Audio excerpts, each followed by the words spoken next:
সাম্প্রতিক গণ অভ্যুত্থানে বৈষম্য বিরোধী শিক্ষার্থী আন্দোলনে নানা শ্রেণী পেশার মানুষের সঙ্গে সরব ছিলেন কার্টুনিস্টরাও। দমন, নিপীড়ন, হামলা ও হত্যার বিরুদ্ধে কার্টুনের মাধ্যমে কঠোর প্রতিবাদ প্রকাশ করেছেন শিল্পীরা। বিভিন্ন সামাজিক যোগাযোগ মাধ্যম ও পত্রিকায় নানা পরিস্থিতি তুলে ধরতে সাহসী ভূমিকা রেখেছে কার্টুনিস্টরা। এমন প্রায় ৩০০ কার্টুন নিয়ে শুক্রবার বিকেলে রাজধানীর ড্রিক গ্যালারিতে শুরু হয়েছে কার্টুনের বিদ্রোহ নামে বিশেষ প্রদর্শনী। ছাত্র জনতার উপর নির্মম হামলা ও আইনশৃঙ্খলা বাহিনীর একমুখী আচরণের চিত্র এঁকেছেন শিল্পীরা। আর কখনোই এমন দমন ও নিপীড়নের সরকার চান না দেশের জনগণ। তাদের দাবি সম্পূর্ণ বাক স্বাধীনতা।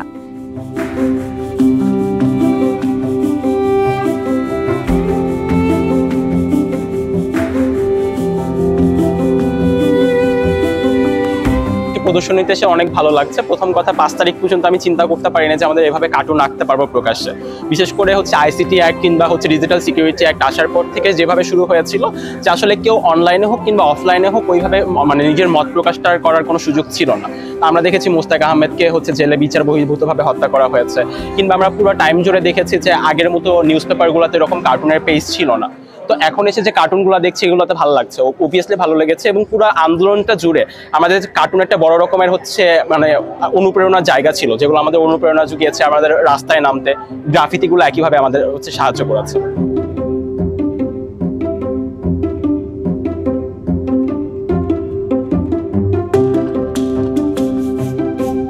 এটাকে আমি দেখি স্বাধীনতার ফল হিসেবে। আমরা যে লাস্ট 20 দিন বা 1 মাস বলেন যে বিদ্রোহটা করেছি, বিপ্লবটা এনেছি, এটারই ফল হিসেবে আমরা দেখতে পাচ্ছি যে আমাদের যে প্রতিবাদের একটা প্রতীক, সেটাকেই আমরা এখন প্রদর্শনীর মাধ্যমে সব জায়গায় খোলামেলাভাবে দেখতে পাচ্ছি। আমি মনে করি এটা সম্মিলিত ফলাফল। সবার নিজেদের যে জায়গা থেকে ছিলাম, শুধুমাত্র জেনজি না, আমাদের পূর্ববর্তী জেনারেশন, পরবর্তী জেনারেশন সবাই মিলেই এই ফলটা আনতে পেরেছি।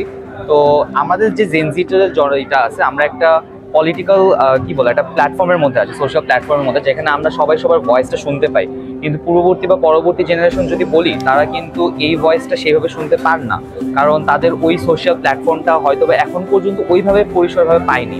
তো আমি মনে করি যে আমাদের ভয়েসটা ইম্পর্টেন্ট ছিল, বাট আমাদের যে পূর্ববর্তী বা পরবর্তী জেনারেশন তারাও অনেক ভাইটাল একটা রোল প্লে করেছে।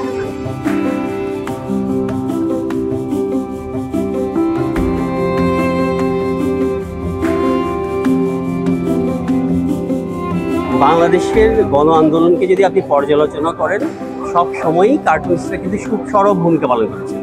আমরা দেখেছি এরশাদের পতনের সময় অনেক শক্তিশালী কার্টুন আঁকা হয়েছে, ক্যারিকেচার আঁকা হয়েছে, কিন্তু দুঃখজনক যে তার পরবর্তী সময়গুলোতে কিন্তু কার্টুনের কণ্ঠরোধ করে দেওয়া হয়েছিল। কার্টুন সমালোচনা করে, কার্টুন চোখে আঙুল দিয়ে দেখিয়ে দেয়। এই দেখিয়ে দেওয়াটাকে শাসক গোষ্ঠী মেনে নিতে পারেনি, যার ফলে বিভিন্ন রকমের ভয় ভীতির মধ্য দিয়ে এই মাধ্যমটাকে এক অর্থে বন্ধ করে দেওয়া হয়েছিল। খুব অল্প কিছু কার্টুনিস্ট তারপরেও এঁকে গেছেন, আমাদের মেহেদী হক একজন তার মধ্যে। এবার এই গণ আন্দোলনে, এই ছাত্র জনতার আন্দোলনে কিশোর কার্টুনিস্টরা কিন্তু সেই ভয়কে উপেক্ষা করতে পেরেছেন এবং তারা সদল বলে কিন্তু এঁকেছেন অনেক কার্টুনিস্ট। এই ক্রমাগত গত 1 মাস আমরা যদি দেখি, আমরা যদি সোশ্যাল মিডিয়াকেই দেখি, সেখানে আমরা দেখব যে প্রচুর কার্টুনিস্ট তাদের এই ব্যঙ্গাত্মক তথ্যগুলোকে উপস্থাপন করেছেন এবং এর মধ্য দিয়ে তারা কিন্তু শুধুমাত্র যে রাজনৈতিক পটভূমিকাকে তারা উদ্দেশ্য করে করেছেন তা না, তার সাথে সামাজিক এবং অন্যান্য জায়গায় কিন্তু তাদের যে সচেতনতা সেটা কিন্তু আমাদেরকে দেখিয়েছেন।